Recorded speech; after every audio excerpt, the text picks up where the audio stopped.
Democracy does not end at the ballot box.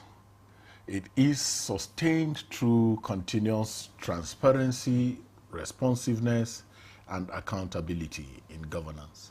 While elections provide citizens the power to choose their leaders, the true measure of democracy lies in how those leaders are held to account. How these leaders are held to account. Once in office in Nigeria, the seeming gap between electoral promises and governance outcomes continues to raise important questions about institutional oversight, citizen engagement, and the effectiveness of existing accountability mechanisms. Our focus tonight is on how accountability can be strengthened between election cycles through strong institutions, legislative checks, civic participation, and transparency in governance. As the country continues to shape its democratic journey, the question is, how do we ensure that power truly comes from the people even when elections are over? I am Ezen Wanwagu. Welcome to Electoral Reform Half Hour on NTA News24. This program is brought to you by the Peering Advocacy and Advancement Center in Africa with support from MacArthur Foundation. Our guest tonight is Dr. Utive Ibuzo. He is the founding executive director of the African Center for Leadership Strategy and Development Center, LSD, a seasoned expert in democracy, governance, and institutional reforms. Recently, he led Center LSD in graduating emerging leaders at its 23rd Leadership School, emphasizing ethical leadership and anti-corruption measures in Nigeria. He also has served as commissioner at the Police Service Commission. He holds a PhD in public administration and has an extensive records in research and publications on governance, democracy, social justice. Dr. Utive, you're welcome to the program tonight. Thank you very much. It's my pleasure to be here. Sometimes I like to add that you're a pharmacist. Yes, I'm a pharmacist. I'm a fellow of the Pharmaceutical Society of Nigeria. A lot of people don't know that because of the role that you have played in the civic space. Yeah. So from your experience, why is accountability strongest during elections but very weak after? You know, during elections, there is heightened citizen engagement because citizens will have to go and register or collect their voters card. You know, they have to attend campaign rallies. There is news about elections, and then politicians are competing. They court citizens. You know, in fact, in some places, they go from door to door. So naturally, citizens are very active during elections. And also know that, I think it was one governor in the US who said that campaigns are done in poetry, but governance is in prose. So during campaign, there's heightened activity everywhere. So naturally, citizens get engaged. And then after elections, citizens disengage for many reasons. One, they are struggling for survival. You can't be going for election every day, you know. And two, the politicians do not want accountability.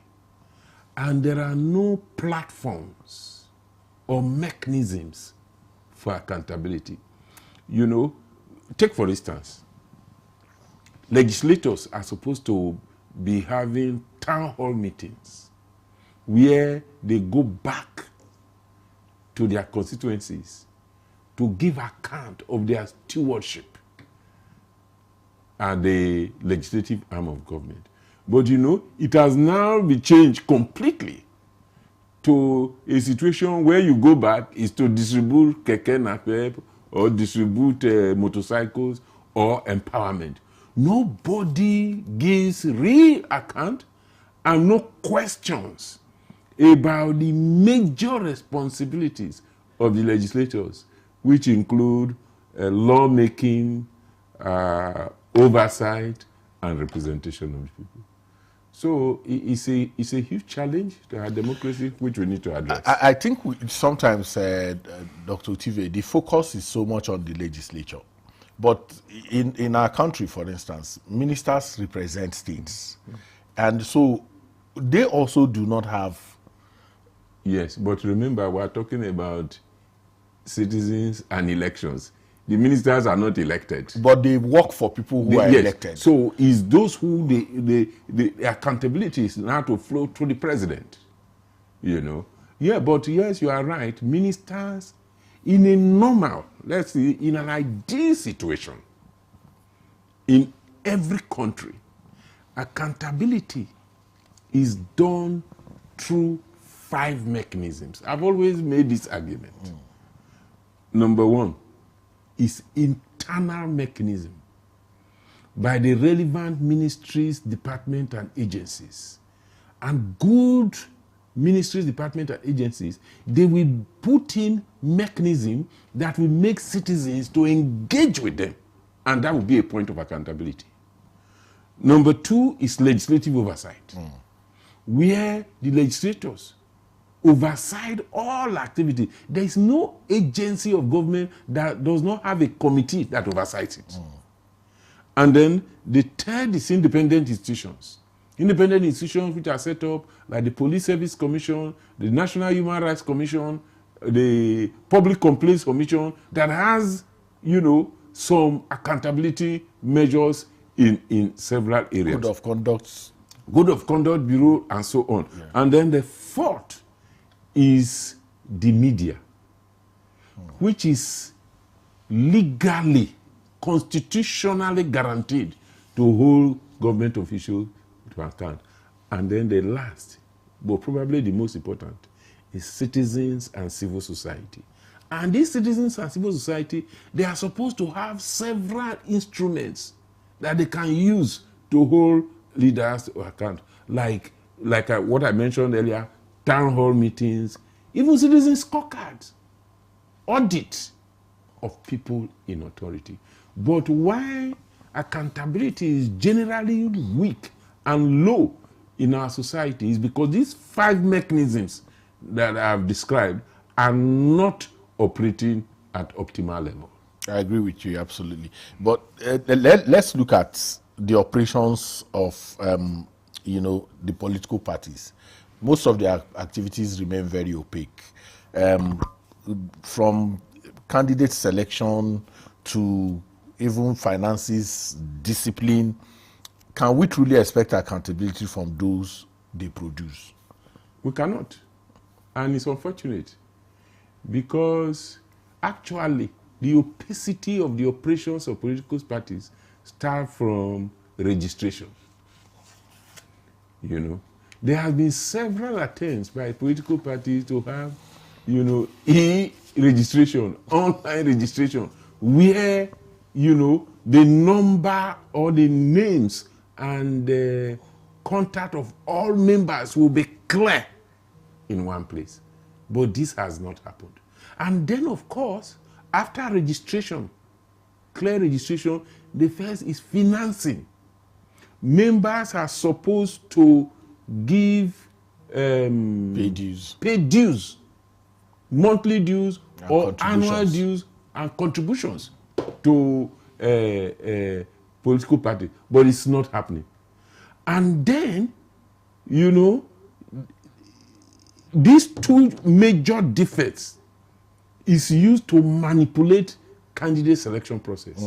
That now lead to imposition of candidates because, there's nobody knows the list. So even if you want to be a candidate and you submit your nomination and people sign it, and we tell you that that person is not a member of the party, then he's not a member of the party. So the opacity, and it's not supposed to be like that, because there's no modern democracy that can operate effectively without the absence of political parties. And political parties are supposed to be organization, that enforces discipline. That is why it is said that party is supreme. And we saw at least how party can be powerful in the Second Republic. When you have Adisa Akinloye and Uba Ahmed as chairman and secretary of the ruling party at that time.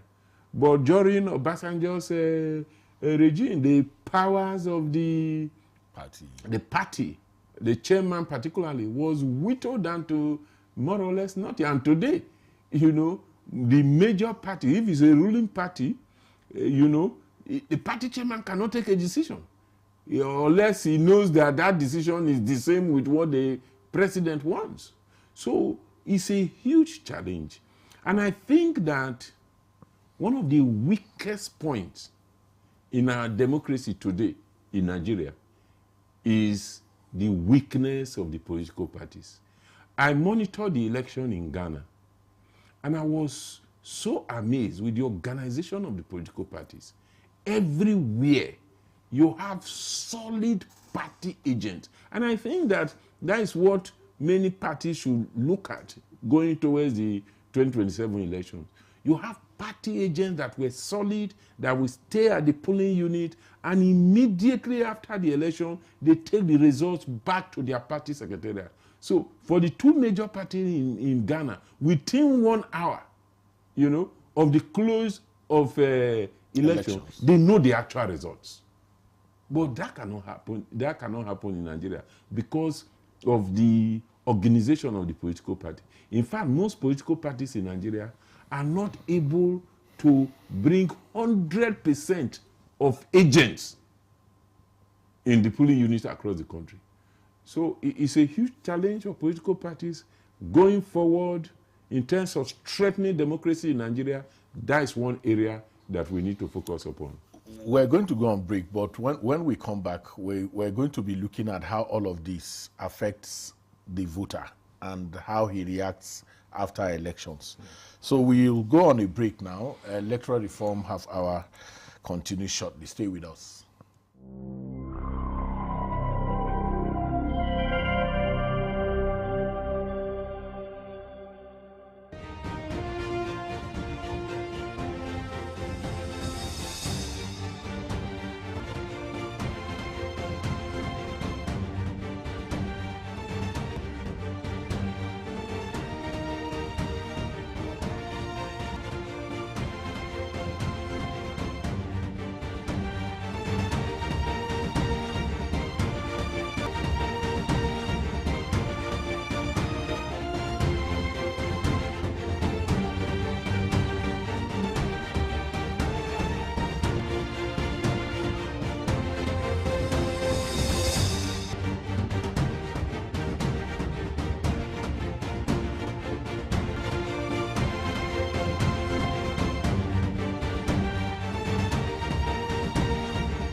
Glad to have you back.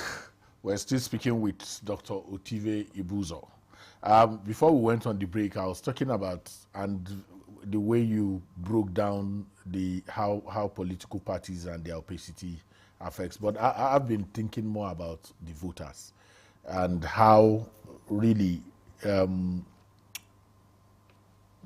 this can affect their understanding of accountability at the end of the day. What can we do to reimagine, encourage voters to think beyond elections and see how accountability matters? Really? I think it's basically civic education and political education. Not just civic education about voting, but beyond that, political education. Civic education may talk about voting, rights and responsibility, but political education will enable citizens to know that democracy is a process and that even election is a cycle. That voting is the beginning.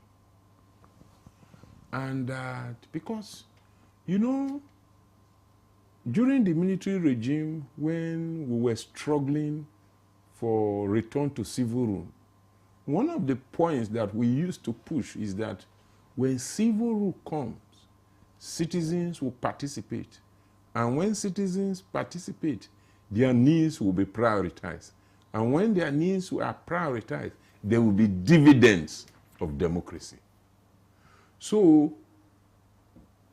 but with the transition process, the endless transition and the way it happened, where professional politicians now took the realm of affairs and they more or less, instead of expanding the civic space, constricted the civic space, hijacked power, and now what we see is elite capture of the state. In many circles in government, you hardly find critical debate about governance in terms of how you take power as a party and to realize that the essence of politics is service, and then put a place program and a machinery to translate the program into service for citizens. So you see debate by many people, political and bureaucratic elite, is what they will benefit and not what will go to citizens. So when there is political education of citizens in all of these, citizens will now realize that it is in their own interest to go beyond elections and to hold city government to account. And to also know that, look, this is not a Nigerian thing. Everywhere in the world, when you don't hold elected officials to account, they will take, you know, the easy part of, you know, doing things that are beneficial to them. You recall that even in the U.S. during President Trump's first tenure, when during the COVID, people were saying that he was giving all the COVID contracts to his friends. Publicly, it was in the papers, you know, until the system tried to come in, Hold him accountable. to hold him accountable. So it's important to enlighten citizens. I think that is the key, because enlightened citizens will do a lot to the people. Let me just give you one example. Yes. In the period of 15 years, from around 2000 to 2015, China lifted 730 million people out of poverty. And India lifted 170 million people out of poverty. Between the two of them, 900 million. Otherwise, they were hosting larger number of people in poverty than Nigeria. Nigeria was third position. But because of this thing that happened within that period, Nigeria became the global capital of persons living in poverty. How did they do it? Three things. Number one, enlightened leadership. Number 2, social protection policies. And number 3, active citizenry. So the point I'm making is that with active citizenry, you are not just going to hold government to account. While in the process of holding government to account, you will have better budget. You will have less corruptible transactions. You will have more relevant projects that are beneficial to the people. And so everything about governance will improve. Happily, Dr. Utive, you had a stint in the National Assembly, I think as Chief of Staff to the then Deputy Senate President. The National Assembly is debating electoral reforms now, and I think let it not just be that they are tweaking the laws, to affect election day procedures. Do we see how we can ensure this accountability that you are talking about mainstreamed into our laws in a way that it guides elected people throughout their tenure? Yes, laws are good, but laws are insufficient to have credible, free, and fair elections. If you look at the Electoral Act 2022, if it was implemented as it is, the kind of challenges, the credibility issues that the election had, would not have had it. So, yes, I think that the reform is necessary to, especially, in my view, to deal with issues of collation and transmission of results, to deal with issues of INEC guidelines becoming law. Not just because it's becoming law. Because I don't understand that. I'm not a lawyer, but in those days when we were growing up, what we heard was that if an institution is set up by law and that institution makes regulations, those regulations are binding. In fact, it's amazing because there are many organizations in the country, NESRA make regulations on the environment. They are supposed to be binding like law. So there are parts of the law, but beyond the law, there is the need for change in political culture. Absolutely. And change of political culture, not just by citizens, but by politicians, by INEC officials, by the media, by security agents. And citizens. Doctor, this is where we wrap up our conversation today. 30 minutes just now. on electoral. And we wish to especially thank you, Dr. Utive Ibuzo, for your time and contributions on the program. It was a pleasure having you, sir. Thank you so much. Thank you very much. It's my pleasure. Always pleasure discussing with you. Electoral Reform Half Hour is brought to you by the Peering Advocacy and Advancement Center in Africa, PACA, with support from MacArthur Foundation. We are live every Saturday from 8:30 p.m. To 9 p.m. and on Sunday at 2 p.m. Same station. You can contact us on our social media handles showing on your screen. I am Ezenwa Wagu. Thanks for watching.